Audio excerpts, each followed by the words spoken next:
Am I live? It just said I'm live. Comment something if indeed I am live. You know. Indeed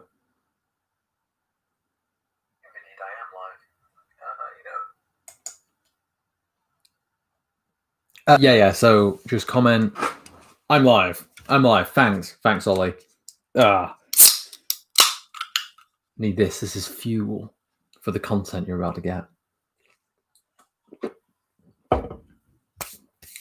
4 viewers going to this little icon here. That's 4 more than last time I did this live stream, or a live stream, not specifically this one. It's a bit bright.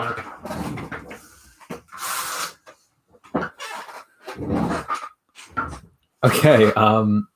Yeah. So we're live, and welcome to this little new episode of Qanda, which, if you don't know what that is, basically about nearly 3 years ago now, I did a Q&A on YouTube that was like, it was edited and everything. It wasn't live. But can you hear me all right? I've got a mic here.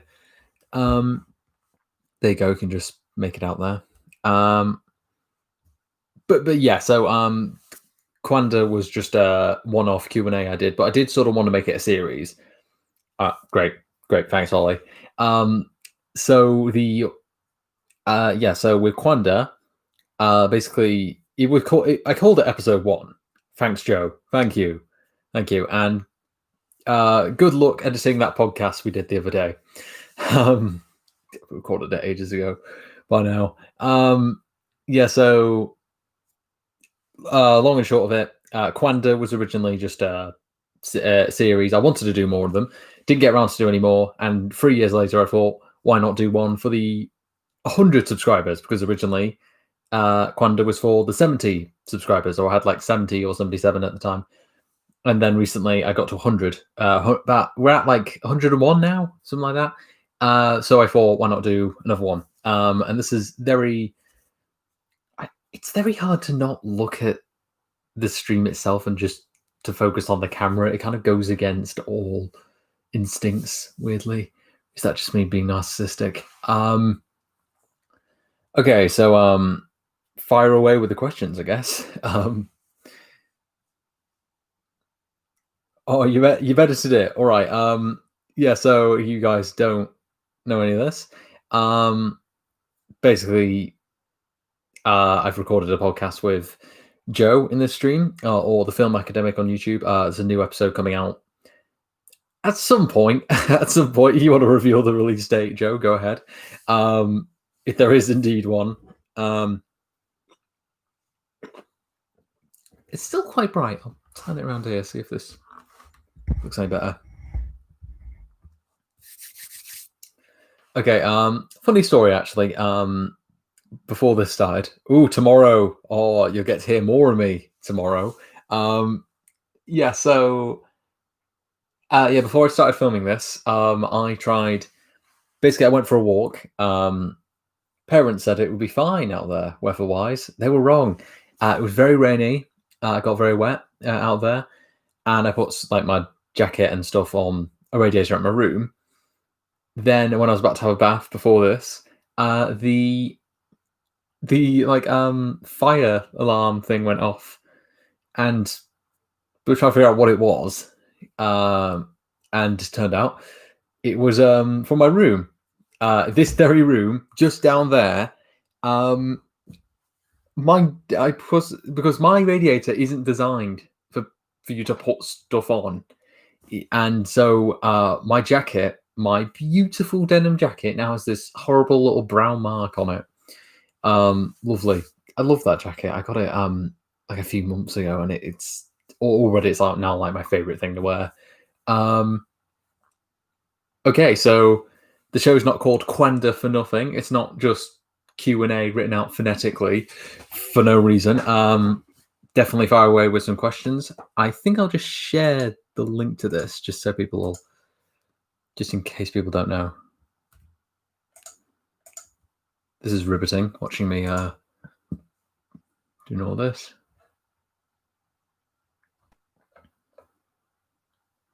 Sorry, I've just seen on the On my Facebook feed, someone's watching a film. It's Lethal Weapon 4. I had no idea there were 4 lethal weapons. I thought there was like 2, 3, something like that. I didn't know there was 4. Didn't know it was a tetralogy. Uh,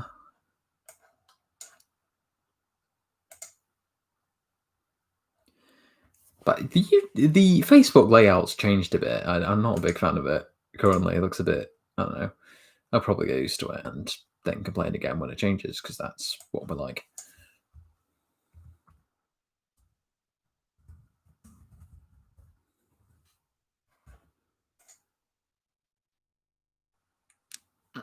Okay, so I'll just post it on Facebook. I think if that's actually come through. No, in a minute. That's not worked at all. That's not worked at all. Delete. Anything changed? Oh, wow. I've not looked at this. Electric Boogaloo. Inspiration behind the name. If you're aware of I think everyone knows about the Electric Boogaloo meme. I'm not sure where Electric Boogaloo the sentence actually came from, but I think it's like it was a video game or something. There was like a video game sequel called Electric Boogaloo, and as Ollie pointed out to me the other day, it's also an episode of It's Always Sunny. The way I found out about it was I got a like. Someone actually liked this shit. Someone just liked me just mumbling for a while about things. But yeah, two people are actually enjoying this. That's good. That's good to know. Yeah, so Electric Boogaloo is a meme, and basically Ollie, who's on that chat there, one of his group chats he's created is called Ollie to Electric Boogaloo or something along those lines. And I thought, this is the second qanda, might as well call it that. I got a thing from JJ DeWitt. Howdy, Tom. Congrats on 100 subs. Thank you. My question: what film do you feel has impacted your life the most? Wow, that's quite a lot. Give it. Might take a minute. That. So impacted my life the most. Well, I don't know. Not sure really. It's a hard one to explain. It's sort of because I don't know if there was any film in particular I just saw and thought I want to do stuff like that. Or I want to make films or anything like that. I don't know if I had that light bulb moment. If I don't say Shrek 2, Ollie's gonna kill me. Shrek 2 was the life-changing experience. That I'm sure it's that for everyone. It's the film of a generation. It's the real cinema that Martin Scorsese keeps talking about. But seriously, when I was a kid, I watched a lot of animated stuff. When I was a kid, I remember vividly actually. Whenever I was like playing or pretending, what I imagined was some sort of animated film that I'd made, and I could kind of picture the people in my class watching it on a smartboard. And I kept doing that throughout my life. Even it wouldn't even it'd update as well. The image in my head, it'd be whatever class I was in at whatever school. So I watched a lot of animated stuff when I was a kid. When I was at like 11 or 12, I watched a lot of Tim Burton stuff, and I got kind of into his world, his sort of stuff. But I suppose films that did sort of impact my sense of humor and my friend circles and everything would be the Cornet trilogy. But namely, personally, for me, The World's End. I don't know if it's the best of those films, but it is the one that when I saw it impacted me the most. And I think it was because I saw it when I went to high school and I hadn't seen. Ignore that. That is my phone. I'll turn the ringer off. Yeah, so I saw that when I left. I went to a middle school, which is a bit weird over here, but yeah, I went to one of them, and I wasn't going to see a lot of my friends for a while, or I didn't really see them anymore because I was in a different school. So the fact that the main character in The World's End is just someone trying to recapture the past must have resonated with me then, and seeing those 3 films back to back over like a course of a week or something, really inspired me, and so these are the kind of films I want to make or want to be involved in. These were, because they are great films. I watched Hot Fuzz last week, and that's amazing. Such a good film. What film do you feel has impacted your life the most? It's a tricky question, to be honest. It's but The World's End and the whole Cornet trilogy is definitely up there. In terms of there's like a few different films. Submarine's a great one. Submarine by Richard Ayoade. That's a great film, and I watched that again at the right sort of age. I was like 13, 14, and it's in the same sort of vein as the Cornetto trilogy, and it's that in like a great script, and it's a very particular style. And even at that age, I sort of got it. I really enjoyed it. So I hope that answered your question enough, JJ. Do you have a film that changed your life, JJ? I'm sure you mentioned like Fight Club in some of your older videos. So yeah, definitely put something. Have you got a favorite of the Cornetto trilogy? Oh, that is tricky. Most people say Hot Fuzz. For a while, I'd say The World's End, because that was the one that had the most personal impact on me, and that's great. That is a great film. It's got a great script, and I think it's probably got the most theming going on out of those 3 films. But I think all 3 of them are great. They're all like great films, but Hot Fuzz is definitely the funniest to me. That just, there's so many great lines in that film. There's just so many things that have just instantly become iconic. It's definitely the funnier. I'd say that probably is the best. That's probably that film probably has the most laughs, and The World's End has probably the best story, in my opinion. I'm gonna check what that notification was about.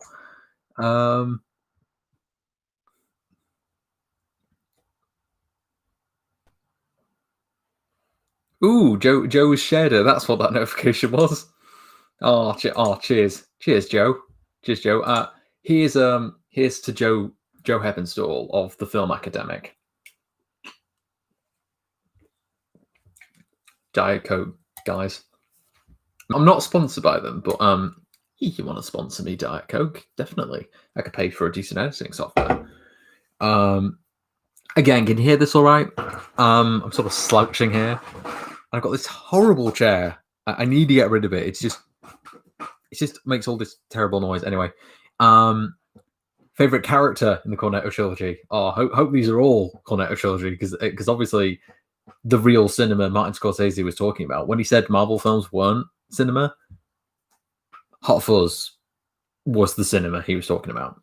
That's a fact. You can look that up. That's Wikipedia. Wikipedia. That's that word. Favorite character in the Cornetto trilogy? Gary King. Gary King, absolutely. I think Gary King's just a great character. And I remember Simon Pegg saying that he was his favorite character he's ever played, and you can definitely see that, because the first time you watch it, he's really unlikable. He's just this man-child. He's just a dick to everyone around him. And over the film, you learn like why he's like that. But the thing is, I think everyone knows someone like him, and I think almost everyone's been someone like him at a certain point in their life. That you do just want to recapture the past, and you find out at the end that the reason he wants to live in the past is because he's depressed. So there's a lot there, and Simon Pegg plays it really well. And I know Simon Pell, who's that? He's a great actor too. But yeah, Simon Pegg in real life has dealt with, I think, depression and alcoholism. So I feel like that character is very personal to him. And he's a great character. And they get a lot of comedy out of him, but there's a lot of drama there. But yeah, he's a great character. The Swan in Hot Fuzz isn't bad. That's not a bad character. Happy 100 subs, yeah. I didn't expect to get there, like, very soon. I did a tweet a few months back that was like, I think it was like, okay, I'm at 90 now. If I get to 100, I'll do a live stream or something. And this is the live stream. Everything looks very grey because of all that light. think I might pull this down a bit so you get a bit more contrast there. What is this? An MCU film? Ha! That's an old Patrick Willems reference for you. God, that answered your question, JJ. Fight Club is up there for you. Spider-Man 2 is great. Oh, you're still in denial about Spidey 4. Yeah, Spider-Man 4 would have been interesting to see. I'm not sure if it would have been good though. Well, I mean, it probably. Actually, I don't know if I want to say it wouldn't have been good, but it sounds like it's a lot. If you ever seen like there's a video breaking down what it would have been, you read about it. It sounds like a lot going on in that film because it's got the Vulture, it's got the Vultress, who's like Anne Hathaway, I think. So yeah, there's a lot going on in that film, and he was really trying to make something great. Sam Raimi, he really didn't like Spider-Man 3. He felt that he failed on that film, and he really wanted to make something better. I think Spider-Man 3 is fine. I feel like that trilogy is it's a trilogy. It feels kind of complete. So I'm not exactly in denial that Spider-Man 4 didn't happen, but it's these things happen, and those films will always be kind of special to think of my age, because it's a great trilogy, and it was, I think, for a lot of people, their introduction to Spider-Man. Certainly was mine. Have you got any projects in mind for the future? Projects only exist in my mind. Projects only exist in my mind. I'm very bad at getting round to something. There was one thing. Can we get a hello there? One sec. You have to do this right. To do the full Kenobi, you have to do this right. This is what dedication is. Hello there. Brilliant. That is the quality content that you've come for. Ah, this chair. Oh, my carpet's been messed up. No.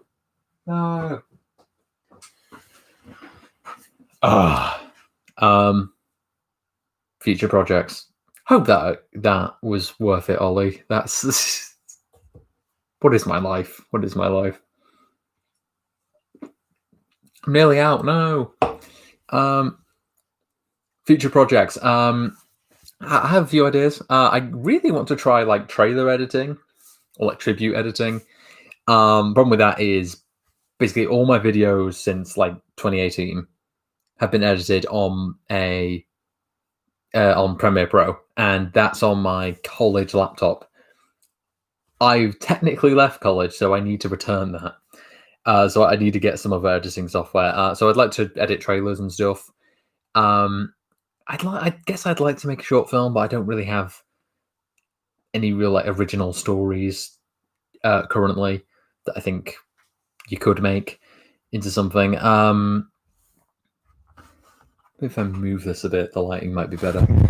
Yeah, the lighting's terrible. No, it's the webcam. The webcam is terrible. That's what it is. Hold on. Does the contrast go down? Yeah, it does. That is. Look at that. MCU, DCEU. Yeah, so I do have a few ideas. There was something I planned a while back, but I never really got on with it, and it was very and to the person I promised I'd get around to it. I'm sorry. I don't know if that'll happen, but yeah, I've got lots of ideas always. I did really want to do a Series 5 like tribute trailer for the 10th anniversary, but we've had all 13 potential points where I could have said it's the 10th anniversary of this episode or the 10th anniversary of this one, unless you want to count A Christmas Carol if that's part of Series 5. But yeah, I think that video was fine. The video I did that was like just me talking about Series 5. Actually, did you guys like that? Because I only got like 2 comments on that one. So if you guys watched and enjoyed the Series 5 one, definitely comment below. I had this idea to do sequels to the Justice League video and calling it the So I Watched series. Because basically Justice League came out, the Justice League one came out because I just saw Justice League was on Netflix and I thought, I've never seen it and it's not supposed to be good, so I'll give it a watch. and it wasn't good, and I didn't need to have seen it, but now I have. Yeah. So, but another thing I saw that was on there was Fantastic or Fantastic Four from 2015. I thought, oh, I could do a sequel when I watched that. And I don't know if I want to watch it. It was on my list, my watch list on Netflix. I thought, no, I don't want to watch it. Oh, but I might do that. I might do more of those videos. I thought of like climaxing it with like The Room. Like that could be the final episode. As I watched Tommy Wiseau's The Room. But yeah, I'd like to do that. And Revenge of the Sith, as Olicky's point. I should probably do Revenge of the Sith on there. I did want to do a Star Wars video. I watched all of them because I marathoned them all. I still need to see Rise again for that one. I marathoned them in different blocks. So yeah, I just wanted to do a video on Star Wars. I filmed bits of it. Like when I watched a film, I'd film something. If I noticed something, I'd film myself going, "Oh, this is cool. This is cool." Don't know if you'll ever see that. I might do a ranking video. That'd probably be controversial, to be honest, because I'm terrible at choosing favorites and like ranking stuff. But I enjoyed watching them again. Because the originals in particular, I'd not seen it in ages all the way through. And I forgot how good Return of the Jedi is. That's great. I mean, I don't really get why it's considered like the weakest of the original trilogy. That's a great film. It's really good. Like I mean, maybe it's just people are never happy with an ending or something. Like no one's ever happy with the one ending to a series that I think everyone was kind of universally happy with was Endgame. Like everyone, well, most people really liked that. And I mean, it's not the end of that series, but it's the end of the Infinity Saga. That's what they're calling it. Yeah, but I liked Return of the Jedi. But yeah, I might do like a Revenge of the Sith like commentary, because it's like when I watched it as part of that marathon, at a certain point you just can't take it seriously because of all the memes. So when I was watching it that time, all I was seeing was memes after a certain point. It just became a comedy to me. It was so funny. And we know, and I watched it with my sister, and she noticed something that looks so bad. It's just before the hello there bit, Obi-Wan like pats the giant lizard thing that he has. I'm sure it has a canon name. It's probably got a backstory figured out on Wikipedia. But yeah, he like pats it, and he's so clearly patting nothing. Like, he's so clearly just doing that, and they just CGI'd around it. It looks awful. It looks so bad. Yeah, Revenge of the Sith, doing like a commentary for that would be fun. JJ's put something. So JJ's not seen much Doctor Who, from what I gather, from like FBC stuff. But he did watch my Series 5 video and enjoyed it. But did you know what I was talking about at any point, though? Like, were you just thinking, oh, yes, I remember this. Oh, yeah, this was good. Oh, yeah. Yeah, but I did enjoy doing that video. It took a lot to film it. Like, there was a few there's different takes and stuff. I'm still not happy with his lighting. I'm gonna pull this down. You know what? Turn the light on. Fix the carpet. Woo! How was that, boys?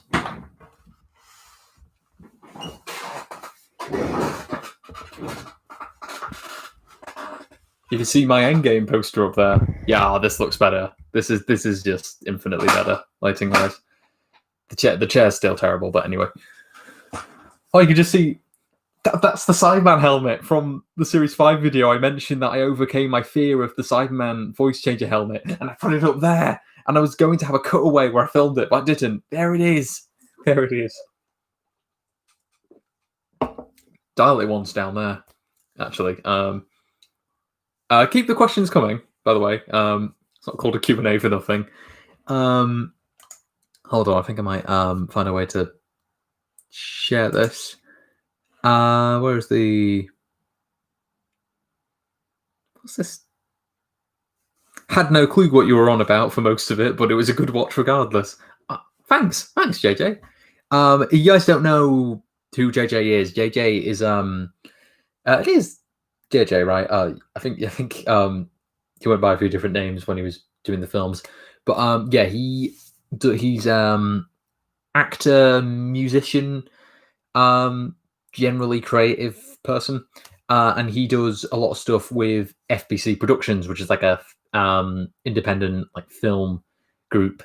They do a lot of original short films. One in particular is called A Beautiful Dream or something like that, and that's personally I think that's JJ's best performance. JJ's so good in that. But yeah, he does a lot of acting there. I think he's composed the soundtrack for like one or two of them, and yeah, they do a Doctor Who fan series, and he's been in quite a few series of that now. Yeah, JJ's just a great guy, so check him out. And FBC. Post lockdown, any films you're looking forward to? Out of the how many are we going to get this year? This year's going to be a bit of a drought for films, isn't it? I know. Yeah, you're more than welcome, JJ. Keep up the great work. What films am I looking forward to? Well, I'm looking forward to No Time to Die. I remember my dad was really disappointed when that was delayed, but I'm looking forward to see how that turns out because the trailers look really cool. I feel like we're probably going to be sick to death of the Billie Eilish song by the time it comes out because usually they come out like a few months before the film, the songs. So we've got to be this. By this point, we're going to have to listen to it for a whole year because it's like, what was it, November when it's supposed to come out, and they'll probably delay it to 2021 if this goes on. I mean, now in the UK, they're saying, lockdown will be over by Christmas, which is the same.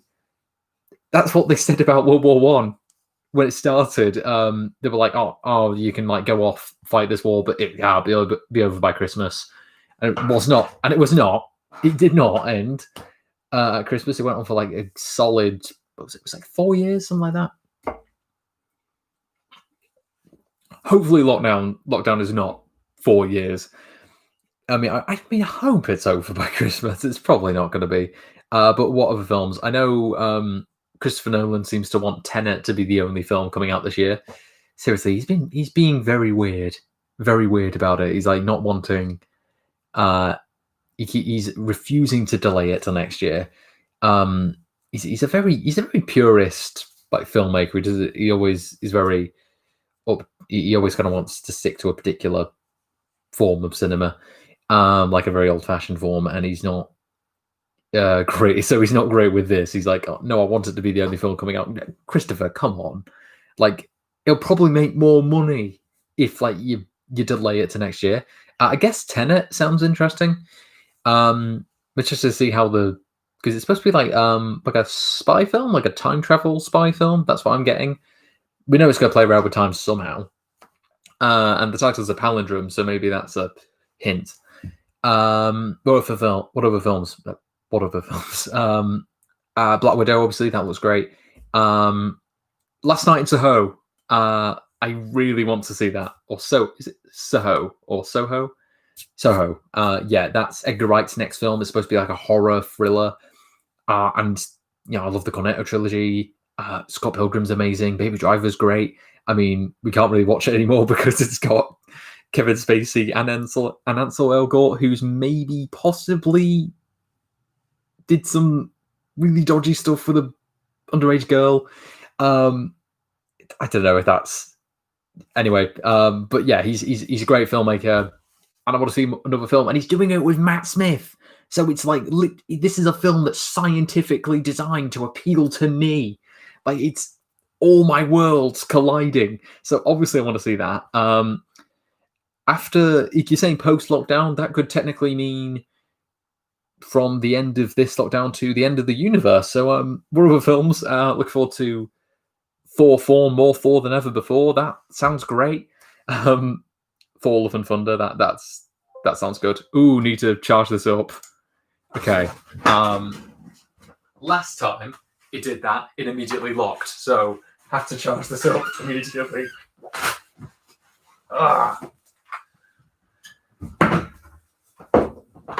Yes, I look forward to like the Marvel films coming out after this.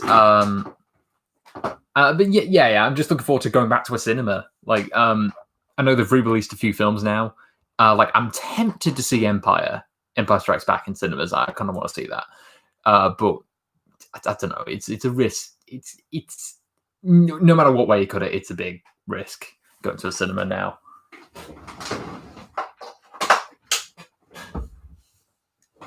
And it's a shame, really, because 2020 was lined up to be a pretty good year for films. Because I'll look up what films were supposed to come out in 2020. Films. Why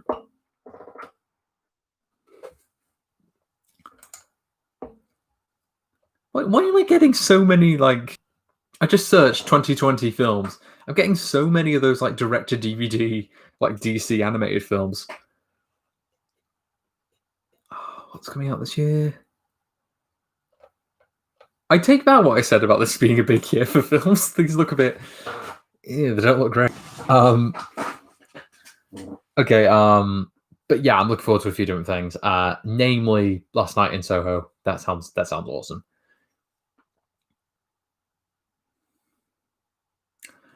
Okay, this one, you've been waiting very patiently for this one, Oliver. I know that took a while for me to answer that other question, but Ollie on here, or Oliver as I call him, he's as everyone calls him, to be honest. Yeah, well, he's a friend. He's a friend, and his favorite film, like of all time, is Drive, like starring Ryan Gosling, and I'd heard of it a lot. Like I know Chris Stuckman used to talk about it loads, and it's like it's it's a big film like online. It's a big like cult. Is it really a cult film? I don't know. I don't know how you describe it, but it's got its big reputation of being like a great film. So he introduced it to me. He lent me Drive, and then one time I watched it with him, and yeah, it did live up to my expectations. It's a really good film. Like it's so well made, and like every other shot is gorgeous. It's one of those films like every other shot you could hang on your wall. I think it's got a great soundtrack. It's just got a great feel to it. It feels kind of dreamlike in a weird way. It's very. I think mainly because the character is like kind of intentionally a bit of a blank slate, and I don't mean that like as a criticism of the film. I mean he's a very mysterious character. You never learn his name. You never really learn that much about him, and he doesn't speak very often at all, which is something Ryan Gosling does really well. Like that sounds like an insult. It's not. It's just he's one of those. He's just good at emoting without saying anything. He's very good at that. I mean, in Blade Runner, he doesn't say much. I think is it? It's called Only God Forgives. I've not seen that, but he apparently doesn't talk much in that either. So it's kind of his thing as an actor, and he's great at it. So it's the character's so mysterious that you kind of project yourself onto him, even when he's doing like horrible things. Like there's that the bit that I think is almost the turning point of the film is the it's the elevator scene. You haven't seen it. Just search Drive elevator scene. It's incredible. Yeah. So yeah, Drive did live up to my expectations. I really enjoyed it. I'd like to see it again at some point. Drive is a great film. Oh, and Ollie, happy birthday for the other day. For like last week. Hope to see you soon. Keep them coming, guys.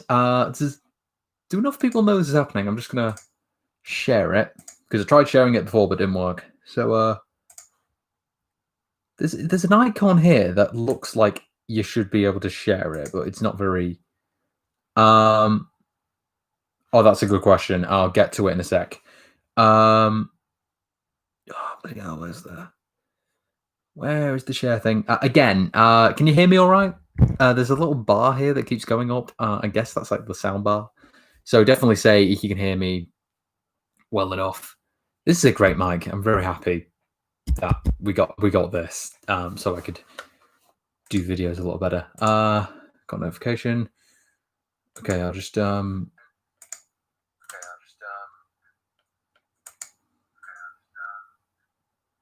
This is surreal. Okay. That was weird. I put the video. You can hear me fine. Great. I put up the video as it was playing, and that is weird. That is weird because there's a delay if you're watching it. There's like a delay in when you're saying something. I've had a Coke, sorry.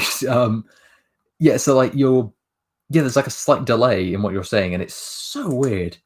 Like hearing it back, it's like because you're like, wait, so if that was what I said a few seconds ago, then if I just quiet, what happens? It's surreal.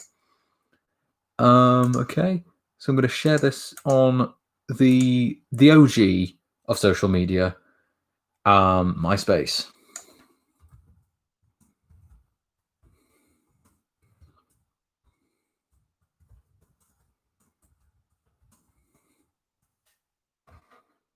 They shared it on MySpace is still around, right? But it's a music service now, isn't it?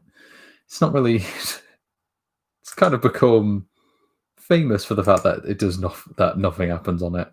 I'm live.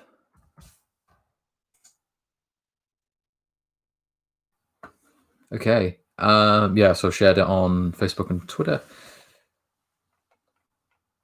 Just gonna check. The world's still ending. Great. Got nothing to lose. Let's jump right into this. Yeah, so in Only God Forgives, he has 21 lines of dialogue, and that film is 2 hours long. Shit. You better hope those are good lines. That's a the less is more approach. What are some albums you take as your desert island discs? That's a great question, JJ. I was hoping people would ask that kind of stuff. Like just ask about me. That's my Q&A. Yeah, so the albums you take as desert island discs. It's interesting this because I've listened to a lot of desert island discs over lockdown. When I go for a lot of walks, so I download something to listen to.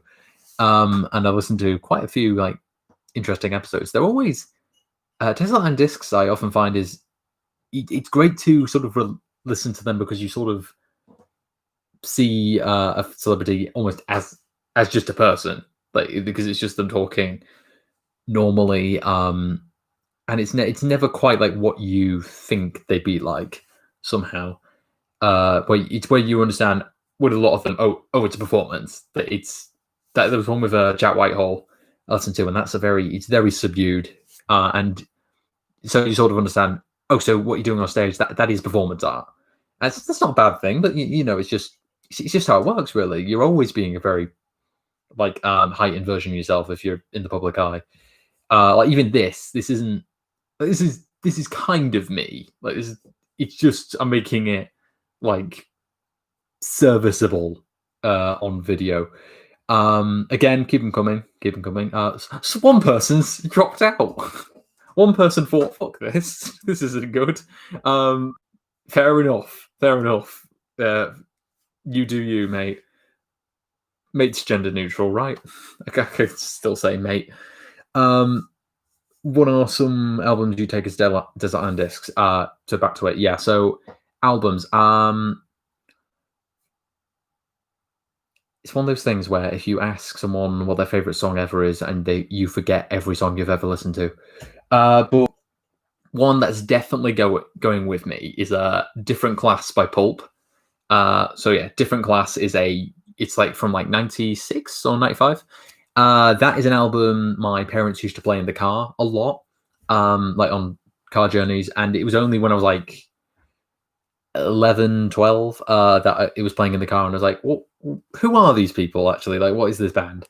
And they said, oh, it's called Pulp. And we had an iPod that we pass around on like car journeys. It was my mum's iPod, but she never got to use it because we were always hogging it, and it's full of like my sister's music. But it's good music though. Oh, it's got all the classic like 2000 stuff. Oh, it's great. I found the original Valerie on there the last time I used it, and the original Valerie is so good. I mean, I love the Amy version, obviously, but the Zootons version is just king. But yeah, phone's very dry. Yeah, so Different Class is not Pulp's first album, but it's one of their first big albums, or it's probably the biggest one they ever did. So it's the album with Common People on it, Disco 2000, all that good stuff. and it's got a very particular sound to it. It's of an era. It's Britpop. It's like the height of Britpop. And Britpop was something I got kind of into a few years ago, and I think it's the best Britpop I've heard. It's just awesome. But I think the reason I take that is because it's on this desert island, like where I take it like the whole thing. Presumably, I could take the whole thing because he didn't say. He just said albums for Desert Island Disc. So let's say 8 albums. Okay, 8 albums. Because you can take 8 songs with you in Desert Island Disc. So yeah, so Different Class is just a great album. There's some amazing songs on there. Something Changed, I think, is the best love song ever, or up there. I think Something Changed is beautiful. Yeah, so it's an album that is very personal to me because it will remind me of my parents. It's a very because I heard it so often growing up, I sort of assumed that was like the soundtrack of my parents' like relationship early on. So it always like hold a place there. Plus, it's got Common People on, so I'd want to listen to Common People when I'm there. Another album. Ooh, this is this is hard. My choices are very basic. I'm sorry, but Lungs by Florence and the Machine. And that's because it was one of my sister's favorite things growing up. She's still into Florence. Florence is just because Florence is awesome. She's so good. I listened to a cover of Tiny Dancer the other day, and that's great. She's got an amazing voice. But yeah, so Florence and the Machine, Lungs, because that's not only because it reminded me of my sister, but it's because and my childhood in general. But it's just a very there's a particular sound to it. It's very Howl in particular is a really good track on there, and Howl reminds me of like being in a car at night, and plus it's about werewolves, and as a kid I loved wolves, so that it's like a bit of my childhood in there. So yeah, look, and there's other great songs in its particular sound. It's like a particular era in my mind, so I take that with me. I'm debating which Arctic Monkeys album to take, but I'm going to take Suck It and See, which is their fourth. Yeah, fourth. And it's not a lot of people seem to like it. It seems to often get on like the bottom of those rankings of like Arctic Monkeys albums, but I really like it. I really like it. And when I saw them, actually, they only played like 2 songs from it, or 1. So maybe they're not big fans of it.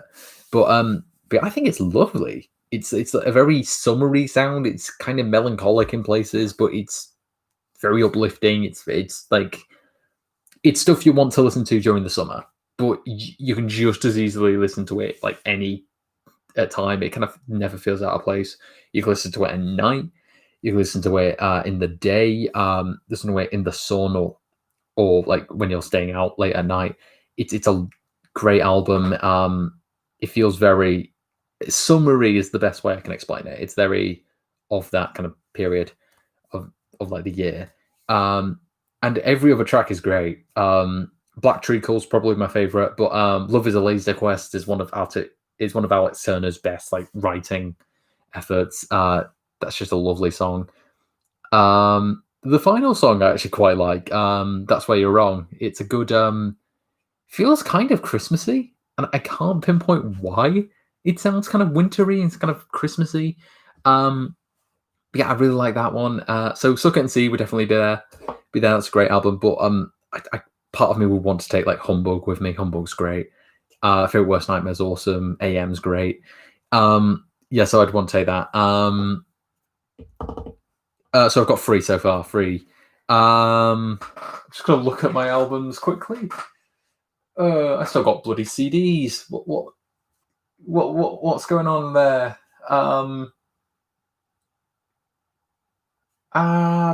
This is tricky. And keep the questions coming. Come on. Okay. I think I'd also take relatively recent choice. OK Computer by Radiohead, because I listened to that last year, and I think that's a really good album. I haven't listened to it all the way through a lot, but it's a very I have to be in the mood for it. But one song I've listened to the most on it is Letdown. Because he never gets old for me. I think that's just a great song. And again, you can listen to it in any scenario. You can listen to it anywhere or any when. I think it's great. It's quite sad, but it's quite hopeful. It's just a great song. And plus, it's got a lot of others. Like there's in the middle with Let Down in the middle. There's like a good 4 tracks that are just back to back that are just awesome. So you get exit music, no surprises and things like that. It's great. It's just a lovely album. Need to listen to it all the way through again sometime. What else? I know Alex Turner's on here already with Suck It and See, but in his as part of his other project, like side project, The Last Shadow Puppets, Everything You've Come to Expect. I'll just get it out now, actually. Yeah. I got this after a exam. It was like a maths exam. I went out afterwards and thought, I'm going to treat myself, so I bought this. And it's the second album of The Last Shadow Puppets, which is Alex Turner and Miles Kane. It's like it's described as orchestral pop. It's very strange. The way I'd explain it is, imagine like the lyrics of Arctic Monkeys, and in some cases the vocals, because obviously Miles and Alex do the vocals. So imagine that, but every track is a Bond theme. So imagine the Arctic Monkeys doing Bond themes or musical, like cinematic music. That's what you get with this, and it's on here are just amazing tracks. Dream Synopsis is a very nice one. I feel like you could listen to that when you go into bed or something. Used to Be My Girl is awesome. It sounds very Peaky Blinders. In fact, I think they used it in Peaky Blinders. Dracula Teeth, Sweet Dreams. It's an awesome album.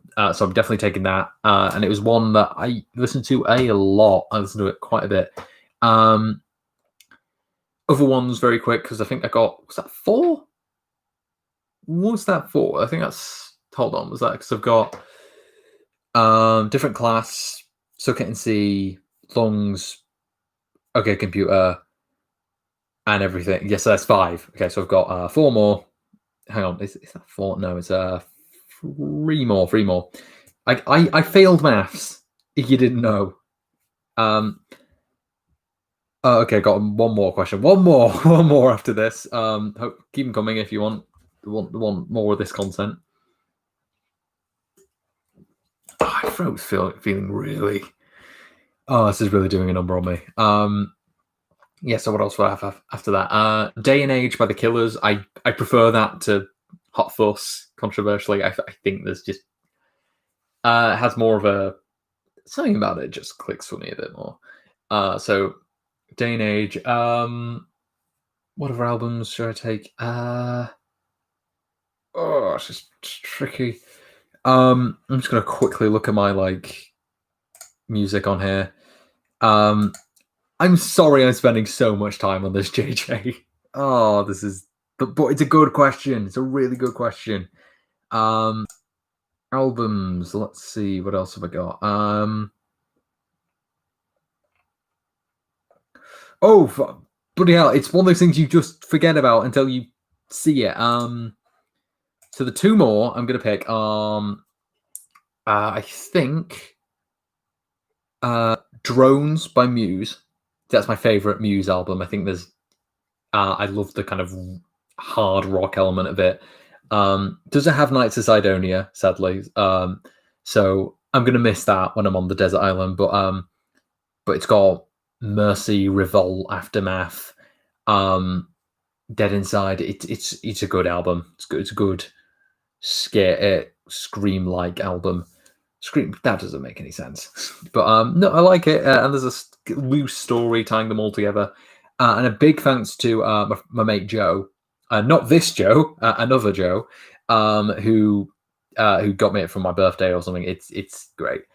So Drones and this is hard. Oh, I need Bowie. God, I forgot about David Bowie. Jesus. Hunky Dory, which is my favorite David Bowie album. I think that's got the best melancholic sound to it. It's just before Ziggy Stardust. I think it's just before that kicked off. So it's kind of the last of a particular time for him. where it isn't. Where I don't think it has any personas before this, aside from like Major Tom or something. So it's probably the last of a very particular type of Bowie album, but I don't know enough about him to say that. But Hunky Dory, I think, is great. I wouldn't be able to not have that, and I can't believe I forgot about it. So I think we've got them all there. We've got Different Class, Lungs, Suck It and See, OK Computer, hang on, Everything You've Come to Expect, Drones, and Hunky Dory. Is that? Yeah, that's it. I feel like I've missed one out there. But that was a great question, so hope that answers your question. Aside from Doctor Who, what would you say is your favourite TV show? There is nothing else, Joe. There is nothing that can compete with favourite TV show, that title. But seriously though, other shows are like I forget there's anything else. I don't. I'm not that sad. Thanks for the question, JJ. It was great. What was the? What's a great show? There were so many. It's a very boring answer, but Black Mirror is a great show. I haven't watched it in a while, but there's a book up there I've got called Inside Black Mirror. That's a great like insight into the behind the scenes of the show. I think that's a great show. There's a lot of like Netflix type stuff I've really enjoy. So Umbrella Academy, I think, is great. Sex Education's awesome. I was really into that earlier this year. So glad that came out. Was that before lockdown or just as it started? Yeah. So that's a great show. Russian Doll was great. I think that was a good Netflix thing. I don't really have anything that's like a favorite show. Doctor Who will always be my favorite, but these are like other shows I just enjoy or thought were really good. There's a lot.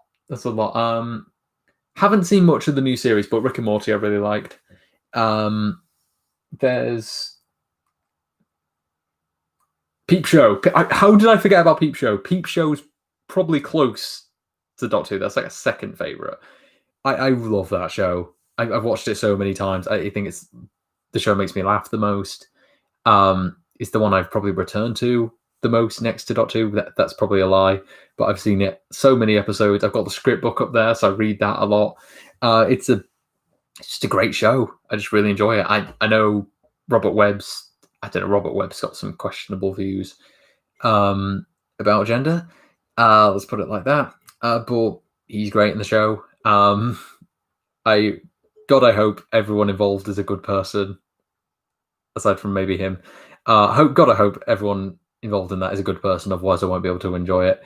But yeah, Peep Show's a great show. One of my favorites. The IT Crowd I was into for sticking with transphobes. The IT Crowd's great. The IT Crowd's a really good show. It's just a shame it was written by that twat Graham Linehan. But it inspired a lot of my sense of humor, my comedy sensibilities. I say that like I'm actually like a comic, but there's it was a big inspiration for me early on. So I loved the IT Crowd. Bloody hell, there are others. Red Dwarf. I really liked. There was this whole period I went through where I was watching lots of Red Dwarf, and I still really like it. I still think it's a great sci-fi comedy. Actually, the special they did this year was so good. The Promised Land, that was great. It's so good. I think that's like a great ending to the show. If they made that the last episode, I'd be fine. I think that rounds it off really well. Can you hear that bird outside? You probably can't. Yeah.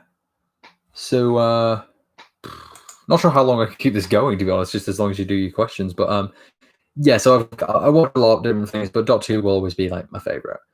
But yeah, Red Dwarf's great. Spaced is really good. I'm just basing it off stuff I could see from a shelf. So I different things. Umbrella Academy's coming back, isn't it? That's a great show. In terms of like British TV, and again, these aren't exactly favorites, but these are shows I really enjoy. What We Do in the Shadows. It's not exactly a Canadian thing, but What We Do in the Shadows is a great show. You haven't seen that, definitely check it out. It's one of the funniest things I've seen in a while.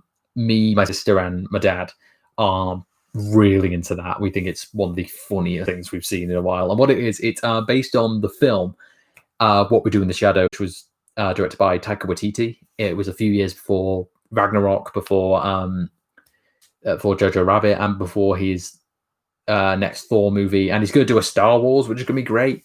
Yeah, so that's a great show. It's a comedy about it's a flat share comedy about vampires, and I think it's on par with the film, maybe even a little better, because they get a lot more jokes out of it about that setup, and they create some great new concepts. Like there's a genius one in one episode where they realize technically vampires aren't human, so technically when you become a vampire, you die, and then are reborn as a vampire. So they realize there must be ghosts of their former selves out there, and they find them, and then you get a whole episode out of that. Like it's a great show. Like it's on the iPlayer at the minute, so definitely check it out.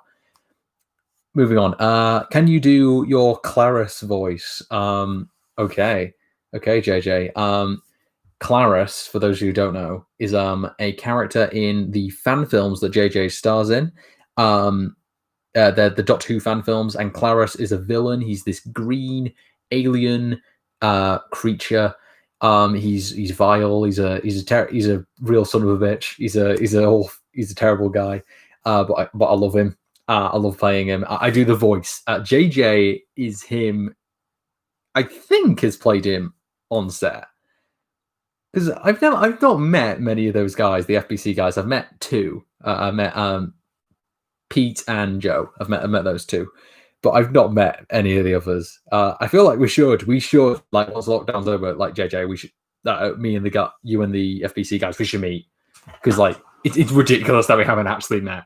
Yeah, so I do the voice of Clarice. I've been doing that for a while now. Clarice.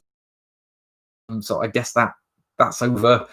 Clarice is gone. But he's a great guy to do. He's just this great gravelly voice. And Joe, not Joe, Pete, who edits and directs them, he adds a little filter.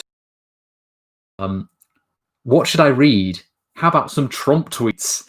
Clarice Trump tweets. This is a thing. So Trump, Clarice are very both Trump and Clarice are real pieces of work. There's some bad people. There's so many bloody tweets that he's done that are so stupid. There's one about climate change that I read the other day that I kind of want to read because it's so dumb. Where is it? Yeah, so Clarice is, I think the voice is probably based on like Smaug from The Hobbit. I love that voice, and found some stuff. Okay, I've not done this voice in a while. Let's just kind of low down, very evil voice. So let's do this. Just imagine a green alien with black eyes and a gun. Here we go. The concept of global warming was created by and for the Chinese in order to make US manufacturing non-competitive. Oh, it's deliciously evil. Oh, see what else has this twat said? Let's get some more stuff up. I saw one with fake news in. Let's see, try. The fake news media is going crazy. They are totally unhinged, and in many ways, after witnessing firsthand the damage they do to so many innocent and decent people, I enjoy watching. In 7 years, when I am no longer in office, their ratings will dry up and they will be gone. It's just, I love doing that voice. It's just so, it's not entirely different from my own voice, weirdly. Congratulations to the Kansas City Chiefs on a great game. A fantastic comeback under immense pressure. You represented the great state of Kansas, and in fact the entire USA, so very well. Our country is proud of you. Had to say it like that because for some reason, the last bit of that was in caps. It's literally spelled out as, our country is proud of you. Why can't you type, Donald Trump? Why are you so dumb? He can't even type. Pretty sure he can't read either. We must make this meeting happen. Yeah, love to. Clarice in spirit can finally meet Clarice in body. Big fan of the voice. Thanks, Joe. Check out the films, Joe. They're great. They're really good. The ones with me in are obviously the best. There's the Silver Devastation's a particular. Ooh, that's a good one.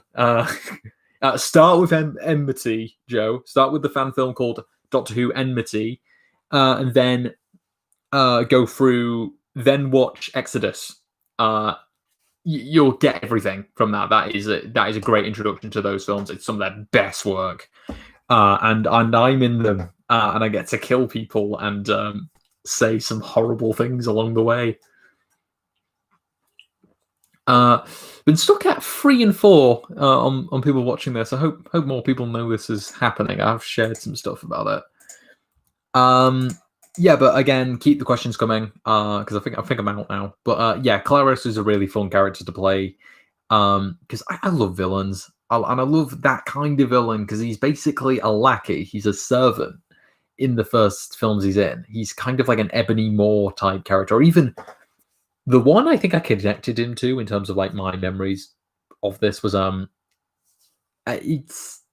don't know if any of you watched Ben 10 when you were a kid, but in like later series of it, they had this character called Siphon, who was like Vilgax's lackey, and I feel like Clarice, a lot of Clarice was subconsciously based on that. But yeah, and I'm happy to keep playing him if they want to bring him back. If you want to bring him back from the dead, go ahead. Like I'm happy to play him. Spin-off series, do it. Big Finish, get on that. Yeah, not seeing much in terms of people. Yeah, I'm not seeing much in terms of people actually coming back to this. Hope people. In fact, you know what? I'll do an Instagram. Do a little Instagram picture. Look at this. This is an old phone. I mean, it's not an old phone as in like I just picked up an old phone. No, I mean it's an old model. That's what I mean. But it's a good model. I like it. I'll just get a picture here. Pose. Smile, guys. Okay. That picture's terrible. It's out of focus. What's going on there?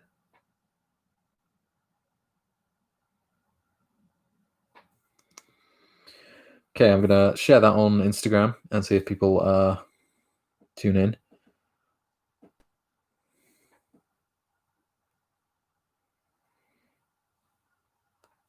I'm live, boys.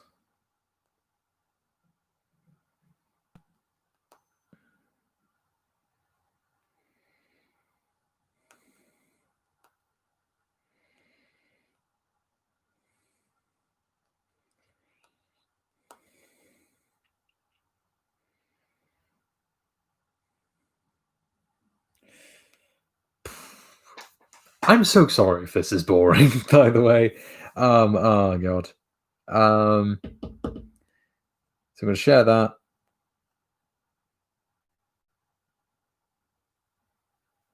Yeah, but I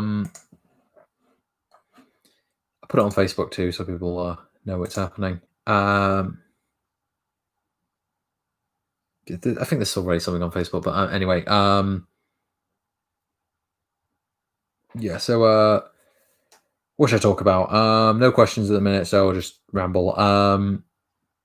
Since it's 100 subscribers, I might as well talk about the channel in general, because it was originally way back when in the distant past of 2013, it was started as a channel that was dedicated to a comic I was making or like writing, and the idea was this was going to be like a company channel almost. Like it was called Random Writers, the group, and it was going to be like, oh, here are trailers for our upcoming shorts, and then eventually like I got bored with that comic kind of got abandoned, but I want to do something with those characters because I really like the characters. But maybe that's one of my future projects, Joe, in answer to a question you asked like an hour ago. Yeah, so I did that originally, and then I started posting more out of the box kind of stuff. I did Revenge of Mickey, which was a seminal short film about a Mickey Mouse toy coming to life. It was unabashedly ripped off of a Nostalgia Critic Halloween special, but I guess that's okay now because we don't talk about the Nostalgia Critic anymore after certain things. So I did that, and then I did the most watched video I've ever done was a terribly edited video that was a Doctor Who fan theory about a character called the Valeyard, who's like an evil doctor in the future or some shit. Some shit. It's really badly explained. If you watch the episode, the explanation's really bad. So yeah, I did that, and that got 4,000 views. That was huge for me at the time because at the time, like it got to like 27 in like a day, and I was like, "Oh, this is awesome." And then years later, it was at, like, in the thousands. So maybe I should do more Valeyard videos. Then I'll draw more people to the channel. But then I think I had to rebrand it eventually. Eventually, I just turned it back to Tom Bowen, and that's what I'm doing now. So, and you'll notice there's no particular theme to my videos. They are just kind of random stuff. But yeah, I'd like to do more different stuff, like more editing based videos, because I do enjoy editing. It can be tedious at times, but it's one of those things where it's rewarding when it works. Not seeing many questions, guys. But for a Q&A, how many questions have I answered here? Like 1, 2, 3, like 5, 6. Come on, guys, you can do this. You can message me stuff, or you can send me stuff there. Yeah, I hope more people are tuning in after this. Like, this is maybe if I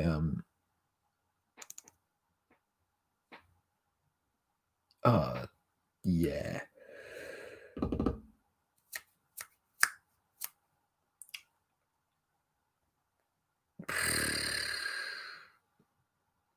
I swear the camera isn't like just running while I'm doing other things. This is I'm thinking of just sharing something on Facebook again so I can let people know.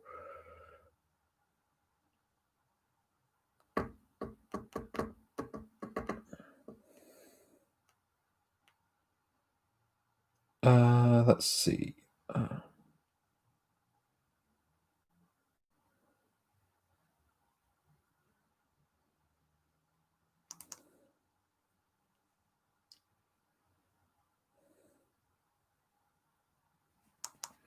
I'm gonna go to a group chat and share something.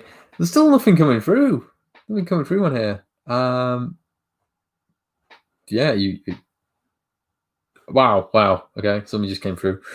I'll be 1 sec, and then I'll just hopefully I'll get another viewer in a sec. Just gonna be a minute. Okay, how long roughly does it take you to edit a video? That depends really on what the video is. The Series 5 one took like 2 weeks or a week. And that's not counting when I had to go back and refilm it. It took a while because that's still the longest video. But once you get it to a spot where there's certain bits where like editing becomes easier. So like what I did with that one first was I got all the raw footage and lined it up with the mic audio because I was talking into a mic, so I'd lined it up with the separate audio track, lined that all up, and then exported that as one thing, and then edited it from there. So I cut it down significantly because it was like an hour, 2 minutes, something like that, probably longer. And then it was obviously I had to cut it down to like 45 minutes. It's actually roughly the length of a Doctor Who episode from that era, because now they're about 50 minutes, and back then like the general length was like 45. 1 minute. But yeah, so it depends on what editing. I'm very lazy when it comes to stuff like this. I am so bad at getting around to stuff. So there's some things that are sitting on an ending software that have never been finished. But I try to speed up now, especially now because I've been through so many things where I didn't get around to doing stuff. So I try to be a bit more sporadic now. Okay, just gonna put this into a share. I'm gonna share the video again. See if I can share it on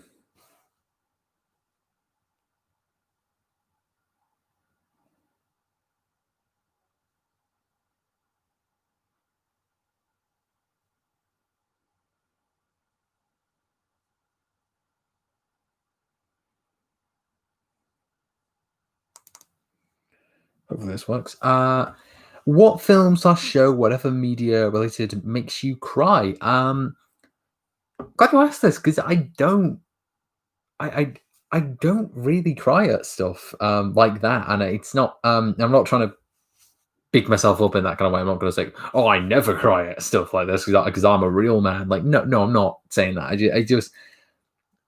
I don't really have much media that like affects me in that way. Um, but I did. It happened fairly recently. I watched an old Doctor Who. Surprise, surprise, surprise. And there was one bit that actually did make me teary eyed, and I couldn't quite narrow down what it. I know exactly what it was. It was a bit with it was a bit with a dad telling his son. It was in the episode Night Terrors, and what it was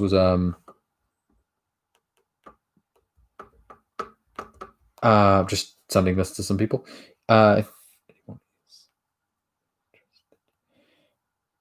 Okay. So yeah, so it was a scene of it's in the episode Night Terrors, and if you've seen that episode, you know it's about a boy who's like imagination because he's spoiler alert, he's an alien. You find out he's an alien, and he's what his power is like making imaginary things real, and so, but at the end, the dad basically has to convince him, or basically has to just come over to him and say, I don't care that you're an alien. You're my son. I love you, and I always will. And I'm never going to send you away. And that bit actually did make me teary eyed when I watched it the last time I saw it. And I don't know, because when I was a kid, I used to worry about ridiculous things like that. I was always worried that I wouldn't get to be with my family or my friends. Not for any particular reason. They never said anything like that. Like they never said they were going to send me away. But I always had this underlying fear that I was going to get sent somewhere else. And it did affect me a lot. But I turned out all right. I've not been sent away. But that episode did actually, the father-son relationship felt very real. I forget the actor's name, but he became really big after that film. But the dad's great, and you really buy it. It's good. It's a good like father-son chemistry on screen. Another person's dropped out. Hope you found what you were looking for. Go watch some PewDiePie or whatever. He's still a thing, right? is he though? They're back. The other person's back. Thanks for coming back. But yeah, I hope that answers your question. Night Terrors made me cry. There was another. I think there's been a few others that have made me more teary-eyed or are very emotional. Like Submarine is a great film, but it's one that I feel very sad after watching it. It's because it's not always a sad film. It's funny, but it ends on a very. There's a lot of very bleak elements to it, and even the soundtrack's very. It's Alex Turner did the songs for it, but they're like Suck It and See. They're very melancholic and they're very slow. They're very mellow songs. But yeah, Night Terrors, the Doctor episode was the first thing to actually make me cry, and I'm surprised it was that of all things. Like I don't know how that ended up being it, but yeah, I don't really cry at films of TV otherwise. You mentioned PewDiePie. What would you say your favorite YouTubers? Okay,